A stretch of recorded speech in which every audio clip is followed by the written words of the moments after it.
Bienvenidas a una nueva edición de Charlas en Pijamas, una edición especial que queríamos hacer hace mucho tiempo y que nos convoca a todas de hablar de temas muy importantes, pero como siempre hacemos en palabras simples.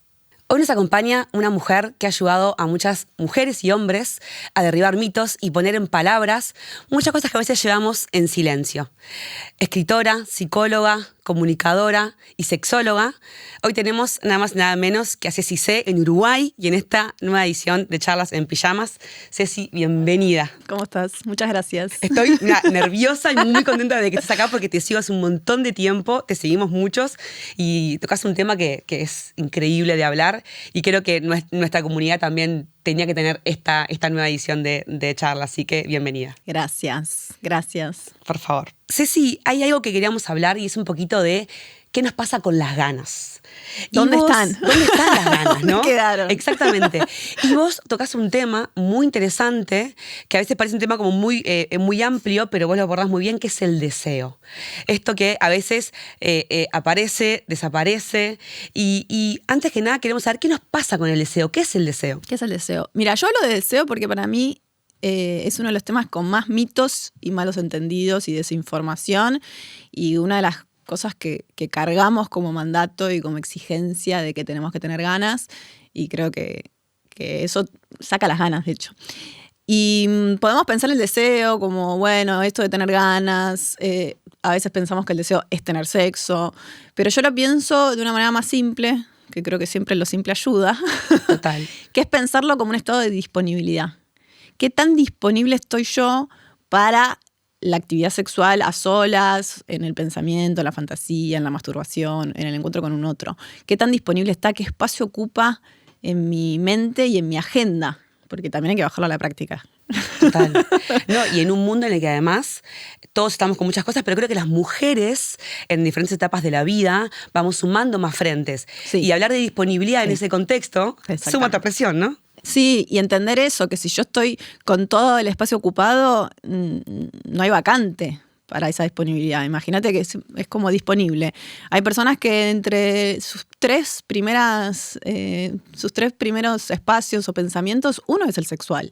Y hay otras que está la crianza, la lanchera, el supermercado, el ser buena profesional, tener un buen cuerpo, ir al gimnasio, y en el último lugar queda lo sexual. Exacto. Entonces no. O sea, siempre me dicen, ¿cómo hago para traerlo si lo tengo en el fondo del mar? Bueno, pero es empezar a entender eso, está ocupado por otros espacios. Entonces, bueno, es una decisión priorizar o no. Hay personas que eso les sale naturalmente, ese famoso deseo espontáneo, ¿no? Como hay personas que les sale priorizarlo porque lo tienen muy cultivado, nada es espontáneo. Siempre alguien está trayéndolo sin darse cuenta porque por ahí lo tiene muy incorporado en su estructura. Pero claro, cuando no está también hay que hacer un trabajo para que pueda estar. Totalmente. Pero un trabajo, yo me trato de cuidar con las palabras, porque si yo le digo esfuerzo y trabajo, tiene una connotación negativa. Yo le pongo intención. Me encanta. No, y es muy bueno esto, porque por la intención también hace de que lo pueda incorporar a lo que deseo también, ¿no? Sí, y que es eso. Viene muy de la mano de pensar que el deseo es algo natural, que tiene que surgir espontáneamente, que si lo hablo es porque es un problema, que si lo organizo es un bodrio. Y entonces así no generamos ninguna herramienta para el cambio. Yo siempre digo, las personas que les surge espontáneamente, que lo tienen, que lo priorizan, que lo cultivan, que siempre lo hicieron, es como la gente que va al gimnasio, que le encanta hace mucho tiempo, que entrena, que lo tiene incorporado, no necesita esa herramienta. De hecho, yo me acuerdo que vos en uno de tus podcasts muy buenos que escuché, vos hablabas de que había un esquema del deseo. Sí. Y cuando hablamos de un esquema, es interesante porque podemos hasta organizar un poquito dónde lo ubicamos, ¿no? Sí, porque si vos hablas de esquema corporal, por ahí la gente lo entiende más, ¿no? Está más popularizado la idea del esquema corporal, que es esta idea que todas las personas tenemos internamente de la representación que es nuestro cuerpo. Si es lindo, si es feo, si es poderoso, si es inútil, si es agradable, si es deseable. Todas tenemos una estructura, ¿no? Una estructura interna que representa en función de la valoración y la percepción de nuestro cuerpo. Con el sexo también lo tenemos. Con la sexualidad propia también lo tenemos, solo que nadie nos enseñó y no sabemos reconocerlo. Pero todas tenemos una historia sexual con una connotación positiva o negativa, con cierta valorización, con ciertas experiencias que hace nada, al cuerpo, a la afectividad, a la genitalidad, a la información, que eso va haciendo que yo lo valore más o menos. Exacto. Si yo no lo valoro, es difícil que lo priorice. Total. Yo no puedo defender algo que no valoro, es muy complejo. Entonces también tengo que entender esa estructura y cómo la armé. Porque yo me frustro, vienen las pacientes diciendo, no, yo estoy rota, la sexualidad no es para mí. Cuando abrís la historia, bueno, no se dieron muchas las condiciones para que sea algo tan positivo. Por eso en el esquema entra el contexto. Y de hecho acá me das el pie para hablar de un concepto tuyo que es el deseo responsivo, que es cuando le ponemos el contexto a eso, ¿no? Es que y eso me alivió escucharlo. Fue como, claro, hay un contexto acá, menos mal, no estaba loca, ¿no? Pero porque responde a la pregunta, a veces sí, a veces no. O sea, a veces tengo ganas y a veces no. ¿Por qué? Hay un contexto que lo define. Todo es en contexto. Las problemáticas sexuales cambian en función del contexto. No es lo mismo lo que tenemos hoy en consultorio que lo que teníamos 50 años atrás y lo que vamos a tener en el futuro. ¿Qué será, no? Ese es otro podcast. Pero es de contexto. Si yo entiendo que hay personas que tienen este famoso deseo espontáneo, pero insisto, nunca es espontáneo, siempre viene cultivado por algo de atrás. Y hay personas que tienen el famoso deseo responsivo, es decir, me buscan y arranco. ¿No? El espontáneo yo busco y el responsivo es me buscan y yo arranco. Y cuando arranco la paso bien, pero arranco en un contexto. O sea, ese estímulo tiene que ser en calidad y contexto. Si no es en calidad, no voy a responder. Totalmente. Y si no es en el momento que yo tengo apertura, no voy a responder. No es un problema de falta de ganas, es un problema de contexto. Entonces, esa palabra, esa pregunta de estímulo en calidad y contexto ya es un diálogo que se abre a las parejas que es muy constructivo. Porque por ahí yo me frustro porque te busco y no me estoy dando cuenta que en ese momento son las 7 de la mañana y vos estás pensando en todo el día que tenés por delante. Exacto. No es el momento. Total. No es el momento. Y cada una de nosotras tiene un contexto distinto. Y eso le saca también un poco el peso, de que si yo puedo mirar al deseo desde la intención y darle un contexto, también es como, bueno, lo voy a hacer también cuando pueda, cuando quiera y cuando tenga ganas. Y es que sí, el deseo funciona con esas reglas.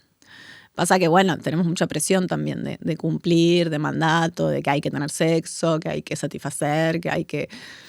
Exacto, y que me tiene que venir, que le tengo que tener casi que de forma nata, ¿no? Sí, y la relación con el deseo es muy compleja, tiene muchas aristas incluso. Sí, hacemos algo raro con el sexo que es pensarlo muy distinto, o sea, pensarlo separado de todas las otras áreas de la vida.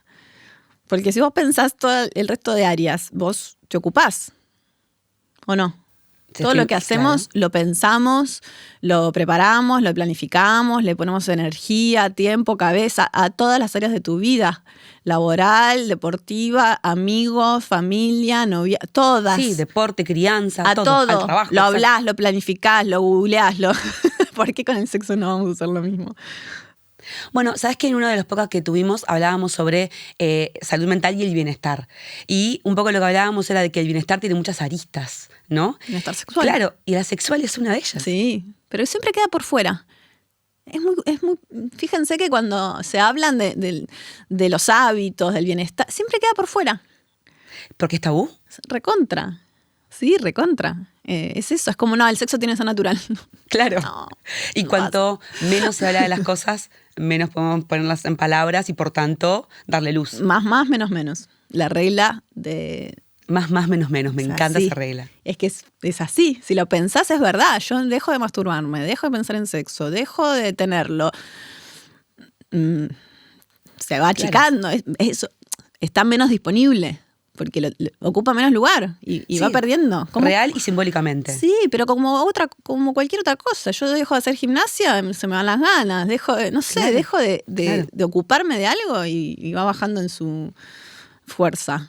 Y Ceci, ¿cómo es esto también de la relación del deseo con el paso del tiempo? Hay ciertos mitos, como vos decías hoy, de que pareciera que a los 20 nuestro deseo está explotando y después, ya entramos a los 30, los 40 y los 50, ni te digo. Y ni hablemos del sexo en la mayoría, hay personas más grandes. No, hay una idea de como si fuese un tanque de nafta. Como si nacés, te llenan el tanque y se va agotando a lo largo de la vida. No, claro. La verdad que no. Estoy con medio tanque de deseo, tengo 30, pirulo, 40. No, pero sí, está un poco instalada esa idea, ¿no? Como que lo tenés el pico a los 20 y después va... No es así. No es lineal el deseo. No es lineal.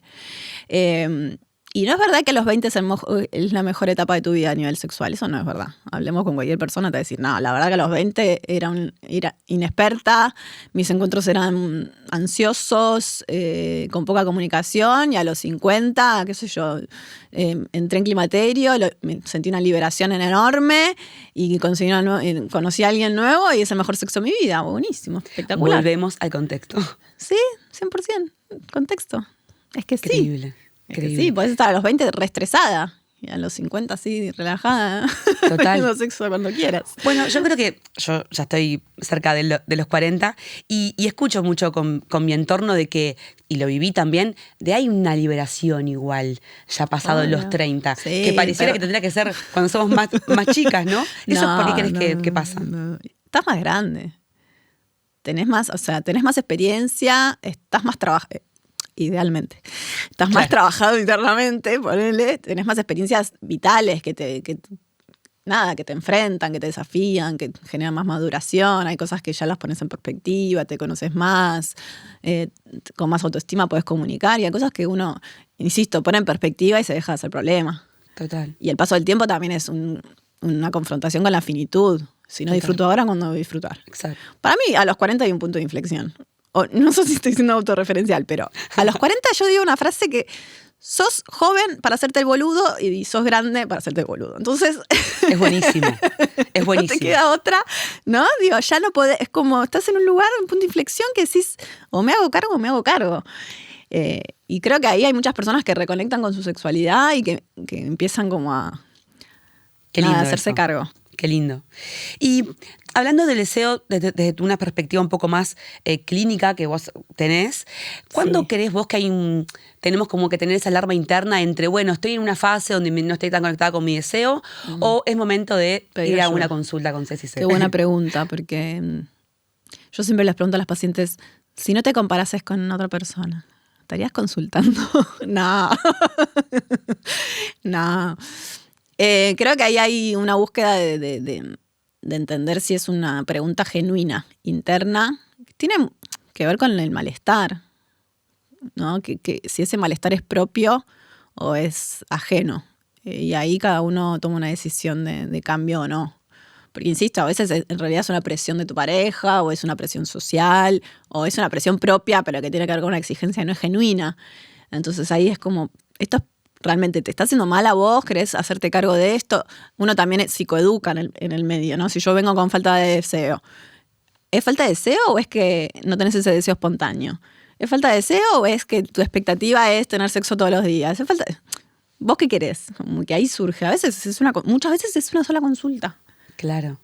O sea, la mayoría de consultas en sexología se resuelven en la primera consulta. Sí, cuando ponemos en palabras. Sí, cuando necesitamos información, cuando habilitamos, damos permiso y se genera mucho alivio. Y también es la conexión con una misma, entender que lo que yo siento no es lo mismo que mis amigas, no es lo mismo que la de al lado, somos distintas, y que una vez que yo abrazo cómo es mi forma de conectar con el deseo, esto Sí, y sigo por ahí. Pero bueno, es difícil, porque siempre vienen y te dicen, no, a mis amigas no les pasa. Mirá, por lo general la gente repite lo que se espera, ¿no? Como que en esos espacios uno escucha que se refuerzan muchos mitos, pero porque todas caemos en ese lugar común de repetir, ay, pero si no tenés sexo con tu pareja está mal, ay, pero si entonces no hay amor, ay, amiga, sepárate, y no son cosas que ayuden mucho. Total. ¿No? Entonces hay que tener esa capacidad de decir, no, bueno, lo tomo hasta ahí y entiendo que... ¿Cuál es el mito que más se repite? Ay, un montón. Esto, insisto, como si no tenés sexo es un problema, no necesariamente. No necesariamente. Parejas que no tienen sexo y lo eligen y están contentas. O que el hombre tiene más deseo que la mujer, por ejemplo. Mito. Es un mito. Mito. Hay una cuestión de género ahí instalado, el varón cazador, el varón que siempre quiere, muy habilitado socialmente. Y la mujer que tiene muchas ganas... Es vista, claro. Claro, hay una sobremirada sobre no te expongas tanto. Claro, ¿qué te pasa? Sos un chabón, no me acoses. Claro. Entonces son roles de género, pero no es que... Lo sabemos desde las estadísticas que vamos a encontrar hombres que quieren mucho, medio, bajo, por decirlo de alguna manera, y mujeres también con alto deseo. Esa variabilidad está dentro del mismo género. Total. Y si tuviésemos que decirle algo a las mujeres que hoy se están preguntando cuál es mi vínculo con el deseo, ¿cuál sería la pregunta que tenemos que hacernos? ¿Cuál es mi vínculo con el deseo? Creo que es esto, entender si está disponible o no, qué espacio ocupa.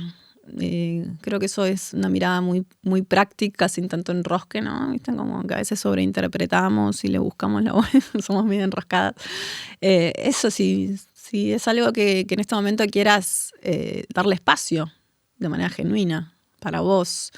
Y a mí me gusta preguntar también qué representa el sexo en tu vida. Porque si yo lo quiero priorizar, tiene que tener un sentido. Y yo creo que no nos preguntamos para qué tenemos sexo. Wow. Es que ¿para qué? Wow. Mente en blanco. Impactada. Mente en blanco. ¿Para qué? ¿Qué te da? ¿Qué buscas? ¿Para qué lo haces? Nadie sabe, me encanta. No, es impresionante. Toda una vida teniendo sexo sin saber para qué. ¿Para qué? Para reproducirte, para conectar con tu pareja, para relajarte, para despejar tu mente. ¿Para qué? ¿Para qué? ¿Qué representa? Porque esa es la manera en que yo voy a tener de priorizarlo, porque representa un valor en mi vida, porque lo hago porque me despeja la mente, porque entro en trance, porque es un espacio de meditación donde pongo la mente en blanco, entonces me genera nada, me hace bien, me hace sentir, no sé, me levanta la autoestima, me siento amada. No es lo mismo cada respuesta. No, lo hago para complacer. Bueno. Claro. Lo hago para cumplir. Lo hago, no sé, porque si no me da culpa. Creo que esa respuesta nos marca un camino. ¿Para qué? El para qué. ¿Para qué? Y hacernos la invitación a nosotras mismas de que sea una decisión que parta de nosotras de lo que queremos. Es que sin autonomía no hay deseo. Opa. Frase. Fetideada. Un hook de acá a la China. No, sin autonomía no hay deseo. Exacto. Siempre volvemos a nosotras mismas. Si no conectamos primero con lo que queremos. Por eso el cuidado, las tareas de cuidado son tan enemigas de lo erótico. No, pero es verdad. No, terrible estoy. Pero es verdad. No, pero es eso, cuando uno está... la mujer siempre está puesta en el rol de cuidado.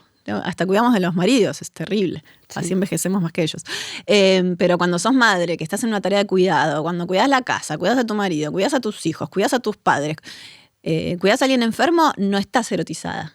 Eso uno lo puede reconocer. Cuando estoy en ese rol es muy difícil. Esto es que la libido cambia de lugar. Sí, hay algo ahí que no, para mí que van en veredas ¿viste? Enfrentadas. Porque cuando vos te pones en ese rol de cuidadora, no estás... No sé si lo pueden reconocer, pero yo creo que los que tenemos hijos vivimos una etapa claramente en la que el cuidado nos desconecta de nuestro cuerpo, de nuestro sentir. Para mí son energías opuestas. Porque el cuidado es, viste, como protejo. Y a veces el sexo es como... libera, suelto. Claro, como más descontrolado, como que necesita otra energía. Entonces, muchas veces pasa eso. Estoy en ese rol. Está bien estar en ese rol, pero bueno, entender también que para entrar en el otro rol tengo que hacer un cambio energético. Y darle espacio y lugar. Sí, y darle espacio y lugar a la autonomía. Por eso a veces si yo estoy al servicio de mis hijos, al servicio del trabajo, al servicio de mí, no tengo ese espacio propio donde yo digo, bueno, esto es para mí y de acá voy a buscarte, voy a entablar ese camino hacia... Ceci, vos ya hablabas de ponerle intención al deseo, ¿no? Y no de darle trabajo al deseo. O sea, ¿cómo crees que podemos hoy hacer ese espacio para practicar la intención de darle la bienvenida al deseo? Porque, como decíamos, si somos esas personas que el deseo les surge espontáneamente, no vamos a necesitar estas herramientas de ponerle la intención. Si yo me encuentro en un momento de mi vida que no hay lugar, que quiero reconectar genuinamente porque reconocí que el sexo me hace bien, entonces voy a traerlo a mi vida, yo lo trabajo como un hábito. Insisto, en esto de poner el sexo en el mismo lugar que ponemos otras tareas de la vida, o otros espacios, mejor dicho, como siempre digo, como la actividad física. Vieron que para hacer actividad física tenés 1000 recetas que te dicen cómo incorporar la actividad física o el cambio de alimentación en tu vida. Bueno, hay estrategias, ¿no? Pequeños cambios posibles, alcanzables y positivos. Bueno, con inteligentes. Sí, ¿viste todos los hábitos atómicos que te enseñan? Para mí con el sexo podemos hacer lo mismo.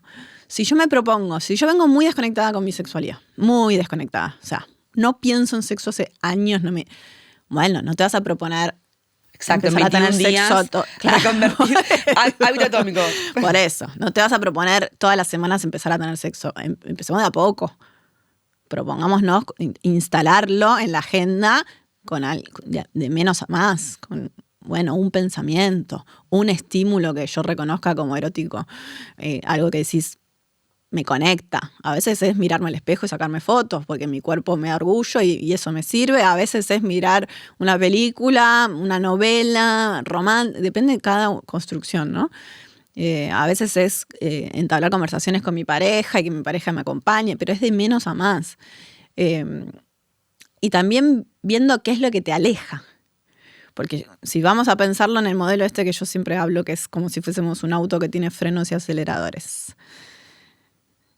También con el acelerador es esto todo lo que nos erotiza, ¿no?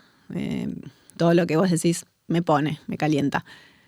Pero si yo tengo un montón de frenos instalados, por más que diga me recalienta, si cuando me voy a la cama lo que estoy pensando es que mi cuerpo no es deseable y que se me está viendo el rollo y que la luz y que mejor me dejo la remera puesta, y bueno, ahí no hay... Es el freno contra el acelerador. No hay acelerador que te ayude. Tenés que estar muy, porque eso se instala primero. O sea, con el freno puesto el acelerador no sirve en cualquier auto. En la sexualidad es lo mismo. Entonces, en este orden progresivo de ir de menos a más para no frustrarnos, está bueno ver qué es ese freno que mejor levantarlo antes que forzar el motor. Y entender que la sexualidad no es solamente un encuentro con un otro, ¿no? O sea, estás vos batallando con tu cabeza. Claro, es practicar estos micropasos que van a empezar lentos, incluso con diferentes aristas de lo sexual o de la sexualidad. Obvio, pero si te vas a la cama y estás pensando que mañana tenés que cumplir con tu jefe y hacer tal cosa y no puedes parar la cabeza. Entonces, si no paras la cabeza en todo el día, no la vas a parar en la cama. Salvo que el sexo para vos sea ese anclaje tan fuerte, pero si no te pasa, vas a estar igual de estresado, de estresada, de ansioso, en la cama, desconectado, más que nada con el estilo de vida que tenemos. Hoy no comés ni siquiera sin mirar una pantalla. No comés sin mirar la pantalla, no sabes ni qué te está llevando la boca. En la cama pasa lo mismo, estás pensando en cualquier cosa. Total. O sea, tenemos muy pocos espacios de conectar con el presente. Total. Creo que en un mundo justamente que hoy se habla de paremos para meditar, paremos para correr, paremos para coger. Exacto, paremos para conectar con la sexualidad. Exactamente. Sí, hoy. Totalmente. Sí. Total. Pero bueno, pongámoslo en el mismo espacio. ¿Por qué no lo hacemos? ¿Por qué no hablamos igual que hablamos de meditar, de cuidar? ¿Por qué? Necesitamos esos diálogos. Y por eso tenemos que charlar entre nosotras, contigo, ir a verte. Sí, totalmente. Bueno, entramos en el bloque 2 con Ceci C, hablando sobre sexualidad, un tema importante, pero en palabras simples. Y un poco lo que queremos hablar ahora, Ceci, es justamente qué es esto de la sensualidad. Porque vivimos en un mundo en el que las redes me dicen cómo me tengo que vestir, cómo tengo que estar físicamente, cómo envejecer. Todo te y dicen. Pareciera que hasta nos dicen cómo debería vivir el sexo. Y eso impacta directamente en la relación con la sensualidad, y creo que conforme avanza la edad, más. ¿Qué es la sensualidad, digamos? Qué buena pregunta. Si tomo esto yo siento realmente que entras a una red y sentís que todo lo que estás haciendo lo estás haciendo mal. Y si yo siento que lo estoy haciendo mal, no voy a conectar con la sensualidad, porque me parece que viene muy de la mano de la autoestima o de la estima sexual, que me parece un lindo concepto.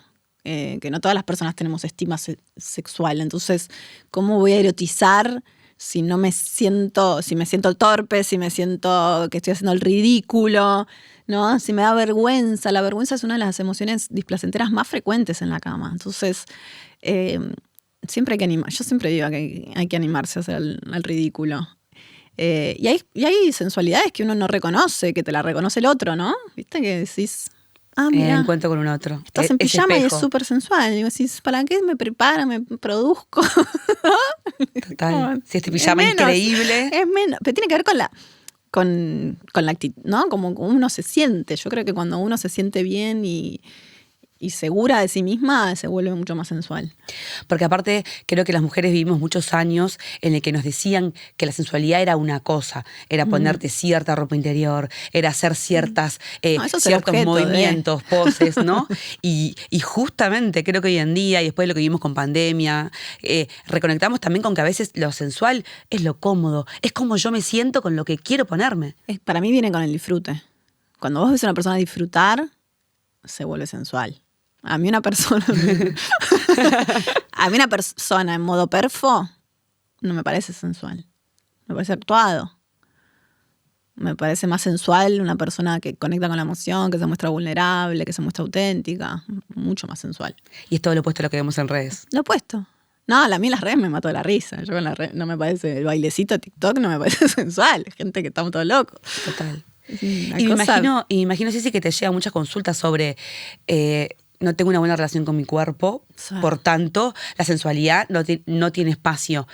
¿Qué podemos hacer ahí? Lo más fuerte de eso es que la persona que consulta no te dice no tengo una buena relación con mi cuerpo. Porque lo tenemos tan naturalizado que hasta que vos no le preguntás, che, discúlpame, ¿qué espacio, cuántas veces al día pensás en tu cuerpo de manera negativa? No, todo el tiempo. Ok, todo el tiempo. O sea, vos salís de la ducha, te tapás, apagás la luz. Cuando es verano ya te angustiás. Cuando comés te angustiás. O sea, y pensás que eso es normal, natural. Sí, no le pasa a todo el mundo. Decís, ¿cómo lo tenemos naturalizado? Es impresionante. El autosaboteo es impresionante. Sí, yo creo que es un fenómeno social. No creo que es un problema individual. Creo que es cargarle una culpa individual a un problema social. Pero es muy tremendo lo naturalizado que tenemos las mujeres pasarla mal con nuestro físico. Y la poca conciencia de cómo se interfiere en el bienestar, en el disfrute. Total.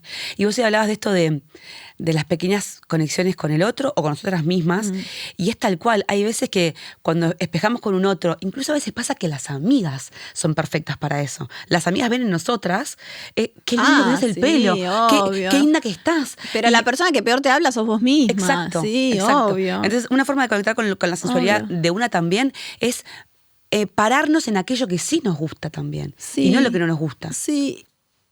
Y siempre yo digo como, si esto te lo dijera una amiga, ¿qué dirías? Háblale como le hablas a una amiga. Y también hablarnos entre nosotros así. El halago es algo muy barato que genera a cualquier persona le hace sentir mejor. Yo soy muy del halago. Porque te vas a la cama con alguien, halagá a la otra persona. Porque ahí ahora no te estás enamorando. Para un poco, te estoy diciendo algo positivo para que te relajes y la pasemos bien. Exacto. Y que lo creo además, ¿no? Pero es mirar las cosas de otra manera. Está buenísimo. Bueno, y ahí entra la dualidad, lo visual versus lo sensorial. Cuando a veces lo visual está siendo negativo y puedo conectar con lo sensorial, Sí, obvio. sentir mi piel, la del otro, Obvio, sí. ahí también podemos darle Sí. lugar a la sensualidad. Sí. Sí, aparte esa hipervigilancia y esa catarata de pensamientos negativos está en tu cabeza. La otra persona no lo ve, no tiene idea de qué hablas. No tiene idea de qué hablas. Total.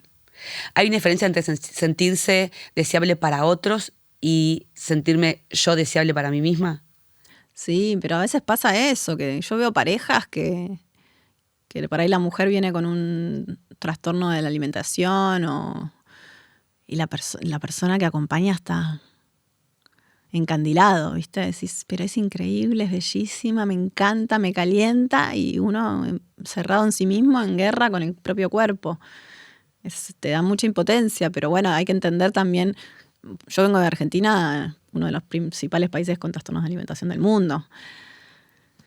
Las redes no ayudan, la inteligencia artificial no ayuda. No. Total. Y si tuvieses que decir prácticas del día a día para poder conectar un poco más conmigo misma, con mi cuerpo. Consumo consciente de redes. Realmente, yo creo que tenemos que hacer un consumo consciente de redes. Es esto, que entras y te sentís mal. No te suma, borrá, no sigas a las cosas que no te suman. Y también regulemos el uso del teléfono porque te desconecta, te recontra desconecta. De lo propio, de lo sensorial, te distorsiona. Total. Y has visto datos de, bueno, hoy hablábamos un poco, ¿no? De que no hay datos duros, pero ¿sentís una percepción de una baja en la práctica del sexo o incluso de la masturbación? No están los datos de la masturbación, no creo. No, creo que de hecho la gente se masturba más y se encuentra menos. Claro. ¿O no? Es más fácil. Tiene menos esfuerzo resolverlo a solas que tomarte el trabajo de conocer a alguien, tener paciencia, frustrarte, exponerte. De vincular, como decís vos. Claro. Y bueno, pero es eso. Si yo siento que mi cuerpo no es deseable, es muy difícil que vaya y me exponga y tome ese riesgo, porque vivimos en una sociedad cada vez más cómoda en ese sentido, más individualista, con menos tolerancia a la frustración. La teoría, ¿viste? La sociedad del descarte, del inmediato. No son cosas que ayuden a la tolerancia. Sí.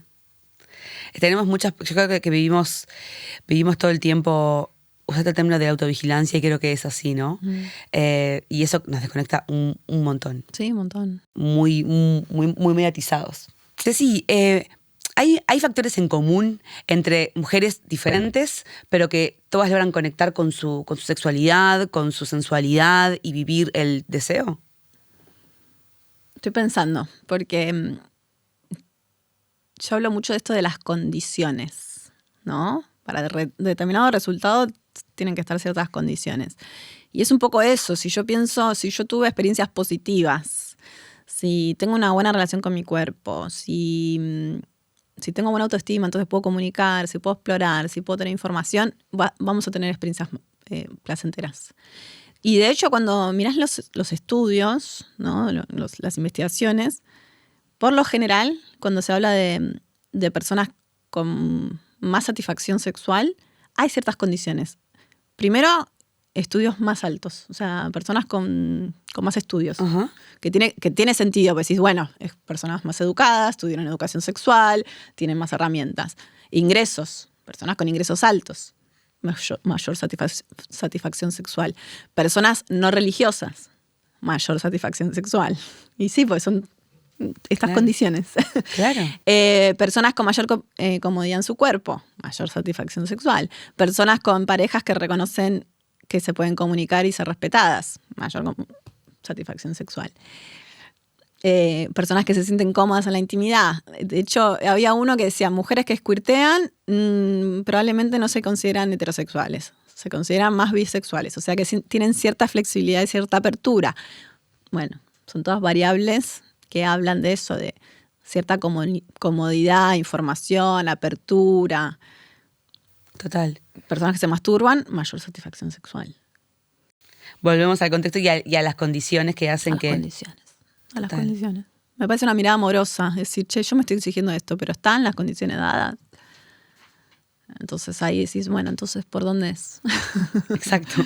Necesito más información, necesito amigarme con mi cuerpo, necesito comunicarme, necesito saber qué me gusta, necesito entender cuáles son esos frenos, claro, entender cómo es mi historia, también cómo crecí, ¿sí? En torno al sexo, ¿no? ¿Qué es lo que al sexo viví? Y a todo, porque si a mí me hicieron bullying en la escuela y me volvieron loca y me dijeron que mi cuerpo estaba mal y que yo tenía algo diferente, y estoy en alerta, y más en la cama.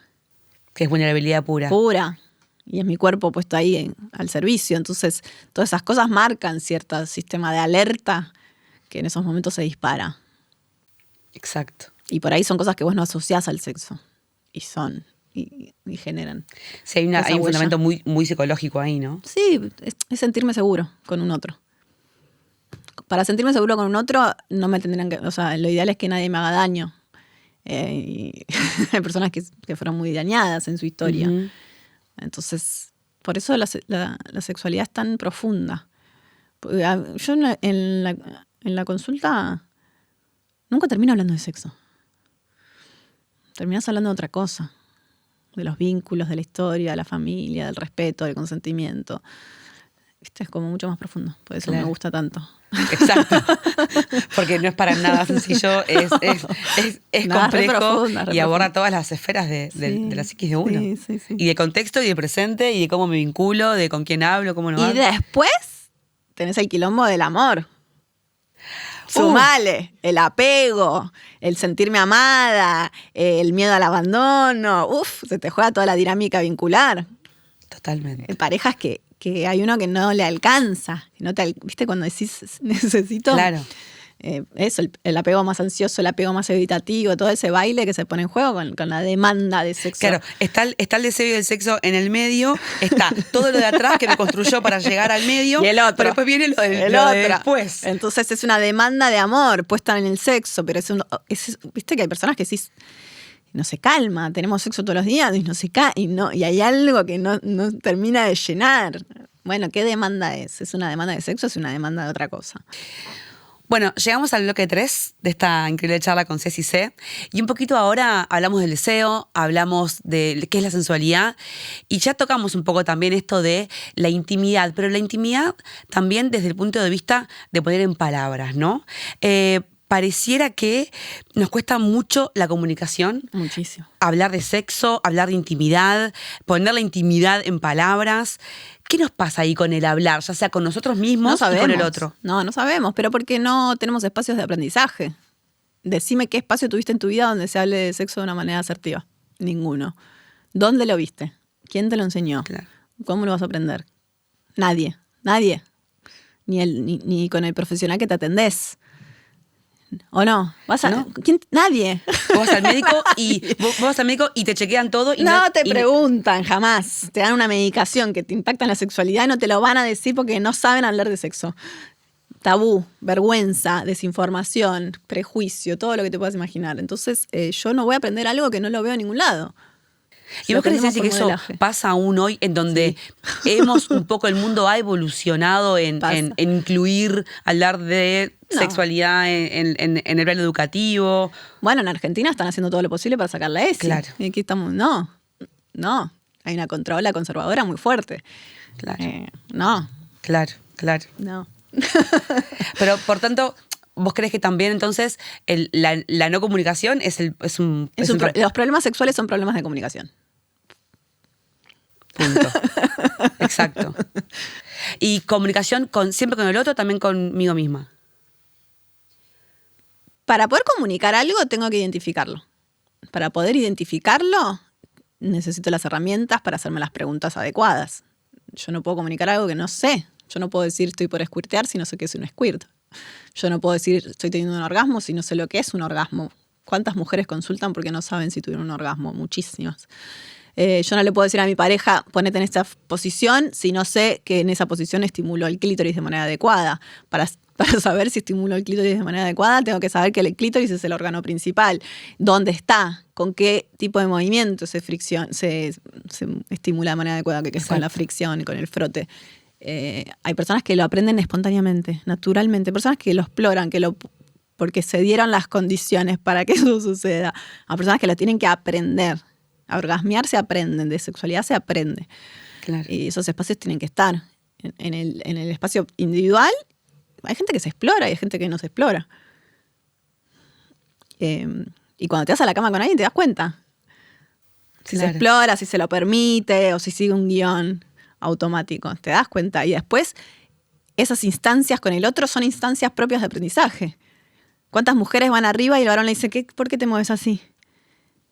O te dicen algo malo y te inhibe. Sí. Y ahí es un tema 100% de comunicación. ¿Cuántos varones atormentados con su genitalidad porque alguien le hizo un comentario negativo? Son instancias de aprendizaje. Entonces... Y has visto desde la experiencia que incluso en parejas de muchos años la comunicación sobre el sexo no está. No existe.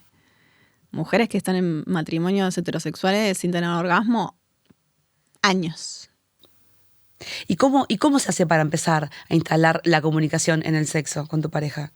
Bueno, primero hay dos escenarios. Las parejas que no hablan de sexo y las parejas que hablan mal. Claro. Parejas que vienen con que se han dicho una barbaridad de cosas. Porque es algo muy, ¿viste? Que genera mucha vulnerabilidad y uno se pone a la defensiva. Y encima tenemos mala información, malinterpretamos las cosas. Las parejas que vienen con una comunicación contaminada, por decirlo de alguna manera, yo lo primero que indico es que no hablen más. O sea, no hablen más de sexo porque se vienen diciendo cualquier cosa, mucha presión, mucha contaminación, van a hablar solo en el consultorio. Entonces, ahí hay un espacio, ya vienen a la semana que viene, a la semana siguiente vienen mucho más tranquilos porque se terminó el runruneo. Bueno, ya entonces es una intervención en sí misma. Y las parejas que nunca hablaron. Lo ideal es empezar a hablar en positivo del sexo que tienen, de que el sexo existe. O sea, empezar a nombrar algo que existe. Como hablas de cualquier otra cosa. Es como, che, qué bueno que estuvo tal vez que hicimos tal cosa. En positivo. en recuerdos. O qué lindo sería hacer tal cosa. Me gusta cuando fuimos a tal. ¿Te acordás? El recuerdo es una muy buena estrategia para empezar a hablar. Sí. ¿Te acordás cuando hicimos esto? ¿Te acordás? Me gusta cuando, sí, como en positivo. Trae algo de la complicidad, ¿no? Sí, y además que cuando es en positivo te da apertura. Y pasa algo en el cerebro también. Sí, es como el halago, está bueno, te hace sentir mejor, es más fácil. Y después creo que hay instancias que uno puede empezar a generar puentes. Veo una película, voy al teatro a ver algo de sexualidad como mi show. Leo un libro, lo comparto, le mando como empezar a entablar ciertos puentes y me cuesta mucho buscar como espacios que acompañen. Eso está bueno. No, es muy claro, ¿no? Si hablamos mal, no hablemos. Y si no hablamos, empecemos, en primer lugar, a decir lo que nos gusta. Es que sí, en orden. No puedo no hablar nunca y de repente empezar a quejarme. Y no, me voy a poner en la defensiva, me voy a sentir mal. Entonces, yo puedo decir lo que me gusta sin decir lo que no me gusta. O sea, Claro. una manera de decir lo que no te gusta es poniendo el foco en lo que te gusta. Perfecto. Si yo me voy a la cama con alguien y estoy diciendo como, qué bien esto, qué bien esto, qué bien esto, no hace falta que le diga qué mal esto, porque Exacto. entiendo que Por la persona está oposición. interpretando que es por ahí, no por allá. Exacto. Pero si yo me voy a la cama y le digo, qué mal esto, ay, no, así no. En vez de decir cómo llevarlo, ir, no, así sí, es distinto. Y aparte, y es posible, ¿no? Pasar de un escenario o una situación en la que nuestro sexo quizás no lo hablábamos mucho, no estábamos pudiendo como conectar, hacia una relación sexual más saludable. Sí, ¿Existe sí, ese sí. pasaje? Yo, si no creyera en el cambio, no haría lo que hago, pero insisto que hay mucho de la construcción con el otro que depende del otro. Ok. O sea, yo puedo hablar todo lo que quieras, pero si del otro lado no hay apertura, Bien. Es día 2. y es Perfecto. difícil. O sea, yo puedo generar un movimiento para que el otro se acomode, pero bueno, hay veces que pasa, a veces que no. Exacto. Que hay que entender igual qué pasa. ¿Por qué hay tanta resistencia? ¿Por qué no quieres hablar? Claro. Pero se empieza por hablar. Sí, se empieza por hablar. Sí. Hoy hablábamos un poquito de esto de en la relación con el otro, a veces pasa que ponemos mucho más lo que le gusta al otro, que creemos que le gusta al otro. Que Y eso nos creemos que le aleja. gusta al otro. Claro. Nos vamos a la cama haciendo lo que creemos que hay que hacer y no lo que queremos hacer. Eso pasa un montón. Y ni hablar de preguntar lo que el otro quiere. ¿Cuántas veces te preguntaron si querés tener penetración? Claro. Es como algo que está dado, ¿no? Pregunto, digo. Sí, sí. ¿Alguien dijo total. alguna vez, che, yo quiero o no quiero tener penetración? Es como que se toma si como hubiese parte como de... un guión. Hay un guión. Hay un guión para el sexo. Sí, en sexología se llama la escalera sexual. Es como esta secuencia que tenemos todos en la cabeza de que es una escalerita Empezamos por de acá. menos a más hasta el orgasmo. Es como un par de besos, después en un mundo ideal, porque aparte, después esos escalones a lo largo del tiempo se acortan. Total. Se saltean, porque se ríen porque Total. es verdad. Empezás con unos besos, después te tocas un poquito, sexo oral si querés impresionar, a la penetración, al orgasmo. Y hay gente, yo tengo pacientes que te dicen, yo cuando doy un beso, tengo tanta presión porque se me pare o porque me moje y por tener un orgasmo que no puedo hacer esa escalera. Ya me bloqueo. Claro, porque aparte pareciera que fuera lineal. Y Una escalera hacia arriba. Wow, Un otra escalador. presión más. Otra presión más. Claro, entonces hay otro modelo en sexología que esto se lo muestro a los pacientes, que es el modelo circular. O sea, que son las prácticas en sí mismas. Yo les digo a los pacientes, bueno, no, agarra una práctica y quédate en esa práctica por sí misma. No me importa ni si tenés orgasmo. Esa práctica, la que quieras, la que más te guste. ¿Cuál es la qué te gusta? Y exploremos qué pasa ahí. Exploremos y quédate ahí. Claro, en realidad cada encuentro no tiene una fórmula. No. Es el encuentro en sí mismo. Y muchas parejas te dicen, yo les pregunto, ¿tuvieron sexo? Un día. ¿Y el resto? No. ¿Se tocaron? Sí, un día nos tocamos. Bueno, eso es sexo también. Claro, salir Sexo también. de ese guión. Claro. Y ya, qué bien, entonces tuvimos 2. Bueno, bien. Exacto. No estábamos tan mal, che. Bien. Exacto. Bien. Y bueno, acá también hay un montón de mitos, ¿no? Esto de que las mujeres todas disfrutamos por igual. ¿no? Que la mujer disfruta de penetración, ¿no? La verdad que no todas. O que los orgasmos son iguales, o que los orgasmos siempre son múltiples. O sea, hay como una cuestión también en el charlar con otras mujeres, de que entender que somos todas muy diferentes. Sí, muy diferentes. Muy diferentes. No todas son multiorgásmicas, no todas squirtean, no todas disfrutan la penetración, no todas alcanzan el orgasmo siempre, no todas lo hacen con el mismo tiempo. ¿Qué más? Y con el orgasmo y el disfrute. Son cosas distintas. O sea, se puede disfrutar de una relación sexual sin tener que tener una mirada más finalista del orgasmo, ¿o no? Sí, tengo ahí una contradicción. Yo te voy a contar mi contradicción. Yo no quiero caer en hay que tener un orgasmo, porque lo cierto es que uno puede disfrutar mucho más. O sea, una sabe que puede disfrutar un encuentro sexual sin orgasmo, tanto hombre como mujer. Sabemos que podemos disfrutarlo igual. Pero a la vez, está bueno que tengamos orgasmos las mujeres porque venimos de no tener. Entonces, no quiero naturalizar que las mujeres no tenemos derecho al orgasmo. Entonces, ahí como, bueno, tenemos derecho al orgasmo, pero si no te pasa, igual lo disfrutás. Pero tampoco es que no queremos que te pase nunca. Perfecto. Como que queremos, pero si no pasa, o sea, que no sea una presión y entender que tanto hombres como mujeres disfrutamos igual un encuentro sexual. Es ese equilibrio. Es un equilibrio, no es una duda. Claro, no van por caminos distintos, es un equilibrio. Es un equilibrio, sí. Sí, y cada uno también lo sabe hasta dónde hasta dónde ¿no? Se conoce. Y bueno, ahora no, este sexo estuvo bien sin orgasmo y en otro me predispongo. Digo, esto de entender que no todos los encuentros son iguales. Hay encuentros más intensos, más copados, otros encuentros que es igual. No, estuvo bien. Exacto. No, y aparte también ahí entra el mundo esto de poder tener una relación sexual solamente por el placer, o esas personas que son más demisexuales que precisan de la conexión. Obvio, ¿Cuál es la relación entre el orgasmo, el amor, el conocerte, el no conocerte? Sí, es que si le preguntas a las personas que hacen que su encuentro sea satisfactorio, no te van a decir el orgasmo. No te van a decir el orgasmo, te van a decir la empatía, la comunicación, que se preocupen porque la pase bien, que haya... Qué lindo esto. Emoción, te van a decir eso. Exacto. Todas las personas te van a decir eso. Nadie te va a decir, que me agarre, que tenga así. Claro.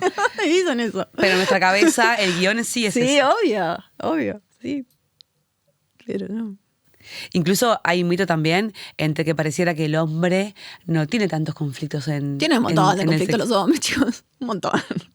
Un montón de conflictos tienen. Un montón.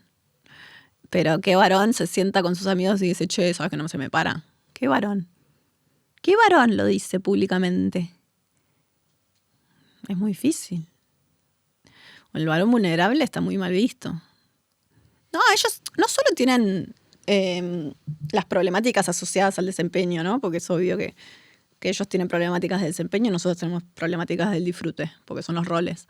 Ellos tienen el desafío de la erección, el de no acabar rápido, pero también exploran poco su sexualidad. ¿Sí? Recontra. Exploran poco. Están muy... También con ese guión. Con el guión que hablamos hoy. Es eso. Claro. ¿Se entendió? Total, sí. Exploran poco. Y me imagino que la simbiosis en el encuentro entre dos personas va a estar justamente cuando conectás con lo que, ¿no? Con lo que uno fue aprendiendo que sí. Salgan de la perfo, chicos, salgan de la perfo. A la mina no le gusta el taca, rápido, intenso, ¿no? Es como... Es la imagen, es la porno. ¿Estamos de acuerdo? Sí, estamos de acuerdo. Un ratito, si me preguntás, si te llevo... Pero construyámoslo. No puede ser que sea la única manera que tienen de disfrutar. Intenso, fuerte, rápido. Pará, veamos, ¿qué onda? Hay muchas formas de tener sexo. No sé, conectar, como un estímulo más lento, más controlado, que lo sientas. Explorar tu genitalidad más allá del pene y los testículos. O sea, dale, metete una cosita. Claro. Explorar un poquito. Sí. Hagamos de esto una perfo mucho más diversa. No sé. Claro. Va a ser más después, porque si no, después no se te para y no sabes qué hacer. ¿Entendés? Es un penecentrismo total. Y aparte, Ceci, creo que también las mujeres venimos luchando un montón para esto, ¿no? Para poder hablar más de nuestra sexualidad, para hacernos cargo, para que no se nos juzgue. Pero también es injusto pensar que el hombre la tiene toda resuelta. Justamente no. También bueno, yo creo es de los dos lados. Pero el feminismo parte de esa hipótesis. El feminismo parte de que el machismo afecta tanto a hombres como a mujeres. Pasa que los hombres todavía no pudieron, es cuestión de tiempo igual, no pudieron hacer ese movimiento. No pudieron hacer un análisis. Hay pocos varones que hoy hablan de las secuelas en el varón del machismo. Son pocos. En algún momento esto va a cambiar. Y van a poder porque decir. es un topo y es un lugar común para ellos. O sea, entonces es difícil y poder mostrar verlo una vulnerabilidad que quedan como poco hombre. La masculinidad frágil. Claro, si yo soy un varón quejándome de lo que el machismo me es difícil. No sé si les pasa con sus parejas, pero una puede ver como, che, esto no estuvo bueno. Y el varón no se da cuenta. Como la presión que te hicieron ir al boliche y chaparte todas las que te caminen por al lado. Porque si no eras poco hombre, no está bueno. No. Que te lleven a debutar, no está bueno. Que no puedas hablar de sexo no está bueno. No está bueno. Que tengas que ser un macho todo el... No está bueno. Que si no juegas al fútbol te hacen bullying. No está bueno. Y aparte no queremos eso todo el día. También queremos, o sea, también nos es erótico y sensual que no puedas, la vulnerabilidad del otro. Pero que no puedas hablar con tus amigos. No está bueno. Que no tengas sostén emocional. No está bueno. Que toda la carga la tenga tu pareja. No está bueno. Creo que hay un mensaje un poco de lo que estamos hablando que me queda como que resuena esto, ¿no? Las mujeres tenemos que compararnos menos, conectar más con nosotras, y el hombre creo que debería poder mostrarse un poco más vulnerable y también hablar más. Buscar ayuda, hacer terapia, hacer esta mirada, ¿no? de los mandatos masculinos, sí. Y para terminar, Ceci, ¿qué podemos decirle a las mujeres mañana cuando empiezan a hablar sobre, hacerse una pregunta sobre su sexualidad? ¿Por dónde pueden empezar? Haz lo que quieras mañana. Sácate todo encima, deja de cuidar a todo el mundo. Muy bien. Haz lo que quieras. Haz lo que quieras. Sí, la vida es muy corta para fingir. Sí, haz lo que quieras. Total. Es tal cual. Es que es así. A veces tenemos que teorizar todo y en realidad es tipo, soltá. Ahora estoy leyendo el libro Let Them, que me lo pasó Poppy. Ay, sí. Lo compré ayer, Popita. Sí, muy simple, pero sí. No hay que complejizar tanto, ¿no? Y hay que dejar ese espacio vacante. El espacio del cuidado y la carga mental. Hay que empezar a dejarlo vacante. ¿Y sabes qué? Que creo que va a pasar eso en tu show. Y pasa en tu show, también hay algo de la risa, ¿no? De esto de como conectar con el reírnos. ¿Y cuánto eso tenemos que traer también? Sí, eso en el sexo, reírme con el otro. Sí, desdramatizar, alivianarlo y desdramatizar. Hacer el ridículo, no pasa nada. Sí, ¿eso vamos a ver en tu show? Es que mi show es eso. Sí, mi show es un espacio en sí mismo de aprendizaje. Porque no solo es lo que estoy diciendo, sino es cómo lo estoy diciendo.